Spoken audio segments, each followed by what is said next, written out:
Shigaraki madly cackled out as the person behind the screen smirked in delight. So, Elder Dragons really have arrived at this world. No matter. I'll be able to bend both worlds to my will once my plan comes together, and nothing will be able to stop me. Since after all, what is the purpose of having godlike strength like mine without putting it to good use? All for one thought to himself as he leaned back in his chair and looked to the tubes behind him. Soon, I will return, and when I do, the world will bow down to my every whim. And All Might won't put a dent in my plans this time. The supervillain thought as he stared at one of the creatures floating in the green liquid. With its purplish-black scales and large muscular wing arms, two blue spiraling horns facing back on its head, a long three-pronged bladed tail, sharp scales running along the edge of the wings past its hands, and a cluster of orange glowing scales underneath its neck, the dragon inside looked like a chimera, on that All for One was particularly excited to see in action as he laughed to himself, as the creature was almost complete. Chapter 12, A Mother's Insight. Izuku stood in front of the door to his mother's apartment nervously, as his heart pounded loudly in his chest and his throat started to dry up. He winced a little, as his whole body was sore after the whole ordeal at the USJ as he began to think to himself. What am I going to ask Mom? This whole day has been just one bombshell after another, and I don't know if I can do this. No, I have to do this, I have to find out about who Dad really was. I need answers to all of this, and hopefully Mom has them. Izuku thought as he then took a deep breath and knocked on the door. As soon as he finished knocking, door immediately swung open, as a teary-eyed Inko Midoriya scooped her son into a bear hug and proceeded to drag him inside while telling him how worried she was after seeing the local news story about the attack on the USJ. Mom, I'm okay. Please put me down, you're crushing my lungs. Izuku pleaded with his mother, before she then apologized and gently set the draconic boy on his feet. Both Izuku and his mother then moved to the couch, where they sat silently for a few seconds before Izuku decided to speak his mind.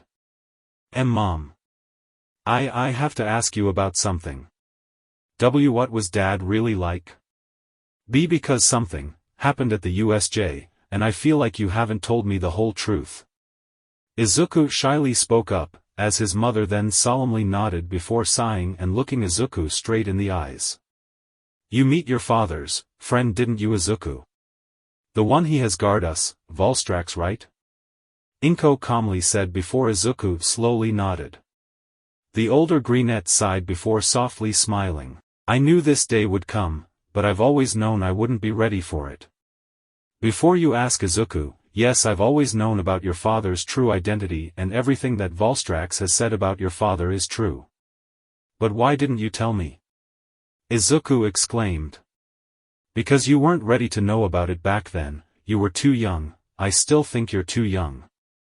Izuku, your father always warned me about it before he left. He said that it would be dangerous for you to awaken your powers before you were ready. Your father had said you'd probably just go rushing head first into dangerous situations with no sense of self-preservation, just like All Might if you found out the truth too soon. But it seems you turned out that way regardless. Inko said sadly with a light chuckle. So why you kept everything from me to keep me safe? Izuku asked. Inko nodded at her son before giving him a smile. It's a mother's job to keep their children safe. I was only doing what was right during that time. She said with a light laugh before wiping away any stray tears onto the sleeve of her shirt. Hey Mom, can I ask you something? Of course, Izuku. What? What was Dad like? Izuku asked, his wings dropped down sadly, as his mother looked back at him with a sad smile. Of course. Your father was the nicest man I've ever known. He'd make me laugh and cry, and we were both very, very happy with each other. When Hisashi had to travel back to his own world, he'd always bring a photo album of us with him, so he could show his friends and family. And once you were born, Izuku, he always flaunted your baby pictures to his brother and sister. Inko laughed out as Izuku turned bright red at the teasing. Wait, Dad has a brother and sister? I have an aunt and uncle. Why haven't I met them before? Izuku said in surprise as Inko giggled at his reaction. Your aunt and uncle were currently going through their metamorphoses, like your father is now. So in order to cheer them up, Hisashi would go and show them photos of us and tell them all about us. I have only met them in person once, and that was on our wedding day. It was only a few days after the wedding that both your aunt and uncle began to go into their metamorphoses. Inko explained. So, how old is Dad compared to auntie and uncle? Izuku asked. Your father was the oldest, and your aunt and uncle were twins. He said that he was 2 years older than them both. So if Dad was the oldest, why did auntie and uncle go into their metamorphosis first? Izuku asked. I actually had asked him that same question. He said that due to them being twins who hatched from the same egg, the flames they were able to produce were hotter than normal, causing them to go under metamorphosis sooner than your father. Your father said that during the metamorphosis period, your uncle had to stay submerged in the ocean due to how much heat he was giving off, and your aunt had to stay on a volcanic island to better regulate and absorb the excess heat she produced. Both of them should be completely finished with the metamorphosis process, and are now waiting for your father to finish with his. Inko explained to a beaming Izuku, the draconic boy fascinated completely with his mother's explanation. Inko was shocked, yet happy to see her react like that, as she had only seen him get that fascinated by a subject once before when he first began to analyze quirks. So for the rest of the day, Inko had regaled some stories of the past between her and Hisashi to her son, who listened to them with wonder and awe. Inko was beyond happy to see her son this happy. After everything that has happened this day, she knew her little hero more than deserved it. Once Izuku was asleep in his room around 8 o'clock, Inko rummaged through the attic, looking for something. After a good few minutes of searching, she smiled as she pulled out a dusty old book. Gently, she blew the dust away, revealing the title, The Midoriya Family Photo Album. Inko smiled, thankful that UA had given the students a couple days off in reprieve from the villain attack, as she now could spend some quality bonding time with her son. Inko felt a tear fall down her cheek and land on the album's cover. If only Hisashi could see him now. He'd be so proud of you, Izuku. I can only hope that this will help you remember what your father was like. She thought to herself as she climbed back down the ladder, the album tucked under her arm. She walked past Izuku's room one last time before getting ready to go to bed. Sweet dreams, my darling baby boy. I'll see you in the morning. She smiled at the door with the All Might nameplate with Izuku's name written on it before walking off to her room, excited to show her son even more tomorrow. Chapter 13, Declarations of War, Handicaps, and a Blossoming New Friendship.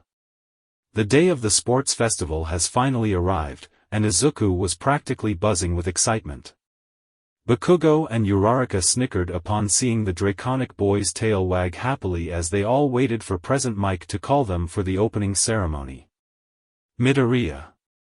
Izuku turned around to find Todoroki face to face with him, a cold stoic expression on the scarred boy's face. Relatively speaking, I'm stronger than you. I have more control over my quirk than you, and the strength aspect of your quirk is quite similar to All Might's quirk, which is more of a reason for me to beat you today. Consider this a declaration of war, Midoriya. Todoroki said coldly, before he turned to walk away from Izuku, leaving the rest of Class 1A dumbfounded by Todoroki's speech. Whoa dude. I don't think that's necessary. I mean, we're all a part of Class 1A, right? Kaminari nervously questioned Todoroki by placing a hand on his right shoulder, trying to defuse the now tense atmosphere in the room. Kaminari, this is a competition. Whether or not we're classmates is irrelevant during the sports festival. I'm going to win this whole thing, and I won't let trivial things like this stand in my way. Todoroki said before decreasing the temperature of his shoulder, causing Kaminari to jerk his hand back, not wanting Todoroki to potentially freeze it solid. Stupid half and half. Just who does he think he is? Don't let him get into your head, Deku, 'cause his declaration of war was to the wrong person. Bakugo said, before he began angrily mumbling about Todoroki's attitude. But Bakugo's version of relief still didn't quite clear Izuku of his anxiety of his friend's declaration. Present Mike was then heard on the loudspeakers, calling all of the first years to the stadium. As Class 1A was exiting the room, Izuku could have sworn he heard Mineta start to snicker towards him when the grape-haired boy walked past him. Problem child. Could you come here for a sec? I need to speak to you about something. Izuku stopped in his tracks and turned around, along with a good portion of Class 1A, to see Aizawa-sensei standing outside the waiting room. What is it, sensei? Izuku asked, confused as to why his homeroom teacher wanted to go talk with him. What is this about? Is it about my powers? Why would sensei want to talk to me right before the opening ceremony of the sports festival? Izuku thought to himself in a panic. Aizawa sighed, sounding both physically and mentally exhausted, before he gave Midoriya a sorrowful look before taking a deep breath. The air was tense into the hallway as Class 1A waited in suspense for what their teacher had to say.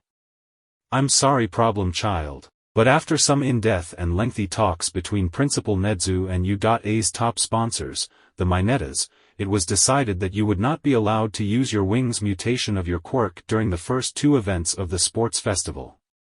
Izuku shrunk in on himself, almost knowing that that was going to be what was said. But what Izuku wasn't expecting was the amount of his classmates that figuratively, and literally in Bakugo's case, exploded in outrage at Aizawa's statement. That's not fair. Deku shouldn't be forced to be handicapped at such a major event. Uraraka exclaimed as Bakugo, Kirishima, Shoji, Kaminari, Ashido, Tsuyu, and Siro nodded in agreement with the brunette. I don't know, guys. It does seem quite fair. I think it's Oka --. Izuku was cut off when a sturdy yet firm hand grasped his shoulder reassuringly, keeping the winged boy grounded instead of spiraling into a fit of apologetic and self-deprecating mumbling from his own anxieties and self-doubt. Izuku sharply took in a breath at the unexpected reassurance, before he looked up to see who his savior was and was stunned to see a certain tall, blue-haired, glasses-wearing boy giving a rigid, yet reassuring smile down at him. Aida. Izuku said quietly, as the class president nodded before turning his gaze back towards Aizawa. Sensei, I fully agree with Uraraka's statement. With this unexpected and downright targeted limitation Midoriya has to forcibly partake in. Please know that I mean no disrespect, and I say that I personally think that this handicap to my classmate is fucking ridiculous. If this event is where he can finally show the world his potential to be a hero, then I say that this handicap towards him was specifically made to undermine his future success. But if the policy is truly set in stone, then I guess we have no other option than to continue with the sports festival. Oh. And speaking of the festival, we must get going. We don't want to be late to arrive for the opening ceremony. Thank you, Sensei, and we'll make you proud. Ida exclaimed punctually, waving his arm in a robot-like movement and giving Aizawa a full 90-degree bow before he began to usher his classmates to the stadium. The class moved along with the blue-haired teen, both dumbfounded by the fact that Ida had cursed and astonished that Ida had stuck up for Midoriya. Ida, why you didn't have Titu? Midoriya exclaimed before the blue-haired boy cut him off again. Midoriya, I'm sorry. For both my own actions towards you in the past and for not seeing your true self sooner. I merely wanted to stick up for you, like how a class president and future hero should, believe me. After the USJ, I had a long and thoughtful talk with my brother about what I had done, and how to better myself for the future. I'm going to be turning over a new leaf thanks to the sports festival and thanks to you as well, since I would still be stuck up in my biased ways if it weren't for you, Midoriya. And I think that it's time I properly introduce myself to you, as an aspiring hero student, classmate, and possible friend as well. Hello, I'm Ida Tenya from Sumai Junior High. It's a pleasure to meet you. Ida said jovially as he extended a hand to Izuku. the Greenette standing in awe and silence. Izuku glanced between Ida's face and hand before Izuku shakily extended his own hand and shook Ida's hand with a proud, beaming smile, and a bond of friendship began to bloom between the two boys. "Hi Ida. My name is Izuku Midoriya from Mustafa Junior High.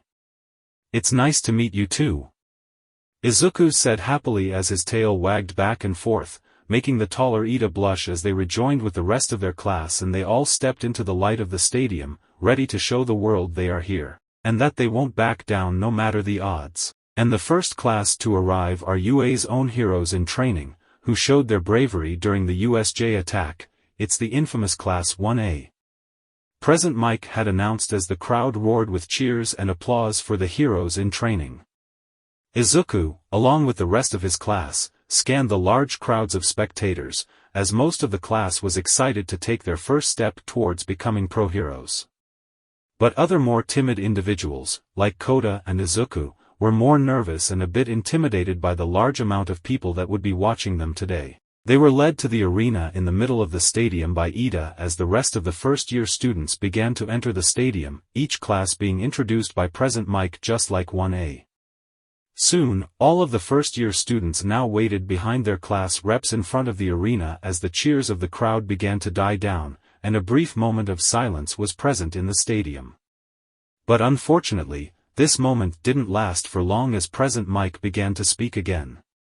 "Along with our amazing first-year students, we also introduce our referee for this year's sports festival. Please welcome our fellow UA teacher and the R18 hero, Midnight." Present Mike announced as the scantily clad hero walked up onto the area towards the first years, as the crowd roared into a frenzy as the UA teacher waved to the excited crowd. The R18 hero then turned on a microphone she held in her hand, as a microphone stand began to rise up in front of her from the arena. "Hello everyone, and welcome to the first year UA Sports Festival. I hope you're all excited for how this year will play out," Midnight said, before she began to daintily laugh, causing all of the girls and some of the guys to blush in embarrassment. "Now then, without further ado, please welcome Class 1A's player representative to the stage, Bakugo Katsuki," Midnight announced before placing the microphone onto the stand, as Katsuki walked up to the stage. Bakugo huffed before he walked up beside Midnight and grabbed the microphone. "I just want to say, I'm going to win." And with those few words from Bakugo's mouth, cries of outrage erupted from both the stadium crowd and from the other classes, as Class 1A grimaced in second-hand embarrassment. "I'm not done talking yet," Katsuki shouted out, which almost immediately caused the outrage to diminish. "As I was saying, I'm going to win, and I'm going to give my all doing so. So I better not see any of you not doing the same. I want to earn my way to the top, so you all better want to do the same. I want you all to give your all and then some, 'cause that's what it means to be a part of UA. To truly push past your limits and strive to be your best. To go beyond, and go plus ultra." Katsuki shouted out before he dropped the mic on the ground and began to walk back over to his class. As he walked back, the crowd slowly began to cheer. Soon the crowd, and the other first years, began to roar to life as Class 1A began to cheer as well. After a while, the crowd's cheers soon died down. Midnight began to announce the first event of the festival, the obstacle course race. But before Midnight could direct the students to the starting line of the race, Aizawa coughed into his mic to get everyone's attention, and 1A, and especially Izuku, knew what was going on. "Izuku Midoriya, please step up to Midnight," he announced in his usual monotone manner, as Izuku shyly did as he was told.